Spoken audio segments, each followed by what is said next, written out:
नमस्कार, स्वागत है। आप देख रहे हैं डॉक्टर साहेब। मैं हूं विजय कृष्ण और आज हमारे साथ मौजूद हैं डॉक्टर मुकेश कुमार। डॉक्टर साहब Magadh multi super speciality hospital के डायरेक्टर हैं। तो बहुत बहुत स्वागत है डॉक्टर साहब आपका हमारे चैनल। धन्यवाद। डॉक्टर साहब से आज जानने की कोशिश करेंगे कि गर्मी का मौसम चल रहा है, तो गर्मी के मौसम में कौन कौन सी बीमारियां लोगों को होती है, उनके क्या लक्षण हैं। डॉक्टर साहब बताएं हमारे दर्शकों को। ये गर्मी का मौसम चल रहा है, लोग परेशान हैं, एक तो हीट स्ट्रोक चल रहा है, हीट वेव चल रहा है, तो ऐसे में कौन कौन सी बीमारियां लोगों को होती हैं और क्या क्या इनके क्या क्या लक्षण हैं। तो देखिए, समर का जो टाइम होता है और अभी का जो weather hot and humid condition होता है, ये बैक्टीरिया और वायरस के ग्रोथ के लिए बहुत फेवरेबल ग्राउंड देता है। तो इसके चलते इस वक्त बीमारियों का इंसिडेंस जो होता है वो बढ़ जाता है। जो कुछ बीमारियां जो बैक्टीरिया और वायरस से रिलेटेड है, जैसे उसमें फूड पॉइजनिंग है, ये काफ़ी कॉमन है।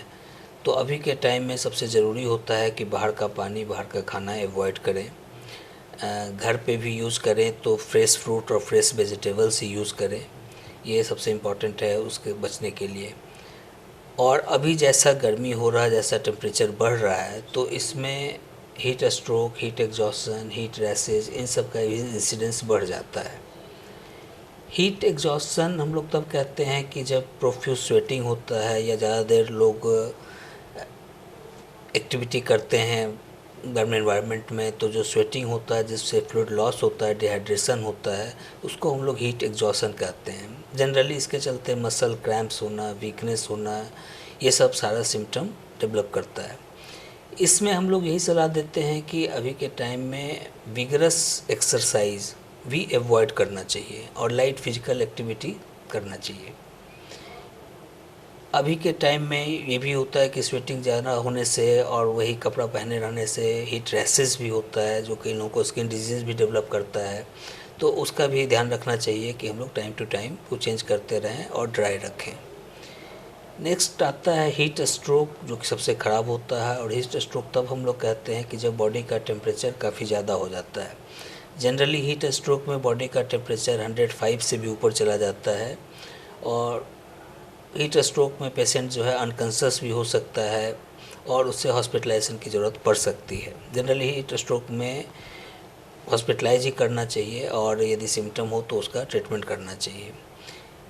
हीट स्ट्रोक से सारे ऑर्गन अफेक्टेड होते हैं, किडनी अफेक्टेड होता है डिहाइड्रेशन के चलते, तो पेशेंट जो होता है किडनी फेलियर में जा सकता है। मसल ब्रेकडाउन से एक कंडीशन होता है जिसको हम लोग रेब्डोमाइलिसिस कहते हैं, जिसमें डार्क ब्राउन कलर यूरिन आता है। बाकी सिस्टम पे भी असर पड़ सकता है।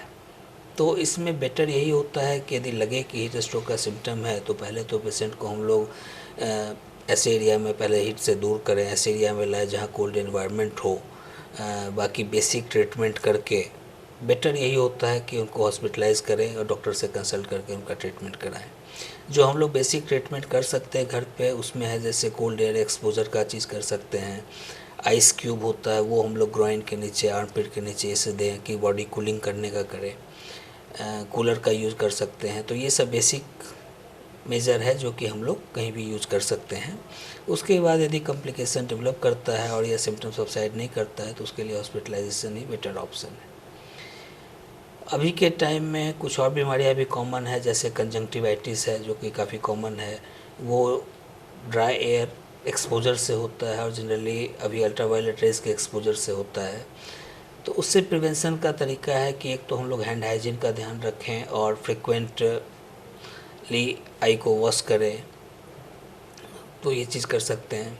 दूसरा चीज़ है कि फ्लू का भी इंसिडेंस बढ़ जाता है और फ्लू का इंसिडेंस बढ़ने का भी एक रीज़न होता है कि एक तो बैक्टीरिया और वायरस के लिए ये इन्वायरमेंट काफ़ी फेवरेबल होता है।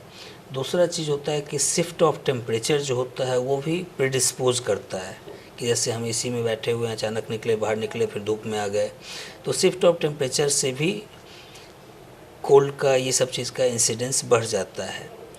अभी इन्वायरमेंट में पोलेंस का, मोल्ड्स का भी ज़्यादा होता है, उसके चलते अस्थमा का अटैक भी प्रेसिपिटेट करता है। तो हम लोग को ध्यान रखना यही है कि एक तो प्रिवेंशन हमेशा बेटर होता है। सडन शिफ्ट ऑफ टेम्परेचर को अवॉइड करें ये चीज़, और हीट में जितना हो सके कम एक्सपोज़र हो तो अच्छा है। क्लॉथिंग का भी इम्पोर्टेंस ऐसे टाइम में आता है कि लूज़ और लाइट क्लॉथ जो है वो यूज़ करें, कॉटन का यूज़ करें। ये जनरल प्रिकॉशन लेके हम लोग बहुत सारी चीज़ों से बच सकते हैं। हाँ डॉक्टर साहब, ये गर्मियों में जो भी बीमारियां ज़्यादातर हो रही है वो ग्लोबल वार्मिंग और सूर्य के तापमान में जो वृद्धि हो रही इनकी वजह से हुई है। जैसे हीट स्ट्रोक का नाम लिया, रैसेस का नाम लिया, ये सारे डिपेंडेंट जो सूर्य का तापमान जो बढ़ रहा है, तो आप लोगों को क्या सलाह देंगे जो मतलब गर्मी में कब कब निकले, कब कब ना निकले, और इन सब मतलब ग्लोबल वार्मिंग कितना असर कर रहा है इन मतलब गर्मियों में जो बीमारी हो रही है? देखिए, टेम्परेचर चेंजेस तो हुआ ही है, टेम्परेचर चेंज तो हम लोग देख ही रहे हैं, और वेदर कंडीशन जो है कि अब वो सब चीज़ एक्सट्रीम की तरफ जा रहा है। यदि गर्मी हो रहा है तो गर्मी बहुत ज़्यादा हो रहा है, ठंड हो रहा है तो ठंड बहुत ज़्यादा हो रहा है। तो एक्सट्रीम ऑफ टेम्परेचर को अवॉइड करें जितना हम लोग, वो अच्छा है, और जितना कम से कम हो हीट एक्सपोजर हो वो अच्छा है। अब ऐसे तो है नहीं कि अब हम लोग काम बंद कर सकते हैं, काम बंद तो कर नहीं सकते हैं, लेकिन कोशिश करें कि हम लोग ज़्यादा देर नहीं रहें। डॉक्टर साहब अभी बता रहे थे गर्मियों में होने वाली बीमारी के बारे में, आप हीट स्ट्रोक से बच सकते हैं, आप गर्मियों में कम निकले और शिफ्ट ऑफ टेम्परेचर से बचें, और इसके अलावा साथ साथ इम्पॉर्टेंट है कि हाइड्रेशन का ध्यान रखें। हाइड्रेशन सबसे इम्पॉर्टेंट होता है। यदि आप बाहर जाते भी हैं और जहाँ पे कि है कि ज़्यादा स्वेटिंग होता है, तो पानी का तो अपना रखें ही, और कम से कम 10 से 12 गिलास पानी का रखें कि डेली पीना ही पीना है। यदि डिहाइड्रेशन का लक्षण लगे, मसल क्रैम्प, वीकनेस, ये सब चीज़ होता है, तो उसमें है कि सिंपल इलेक्ट्रल, ORS ये सब ले सकते हैं, इससे कि डिहाइड्रेशन से बचा जा सकता है। हाँ, आप समझ गए होंगे डॉक्टर साहब ने गर्मी में होने वाली बीमारियों को बारे में बताया, इनसे इनके क्या लक्षण हैं इनके बारे में बताया, इनसे कैसे आप बच सकते हैं इनके बारे में बताया। आप देख रहे थे डॉक्टर साहब। इस एपिसोड में फ़िलहाल इतना ही। अगले एपिसोड में आपसे फिर से मुलाकात होगी। यदि आपने अभी तक हमारा चैनल डॉक्टर साहब को सब्सक्राइब नहीं किया है तो तुरंत कर लें। तब तक के लिए धन्यवाद।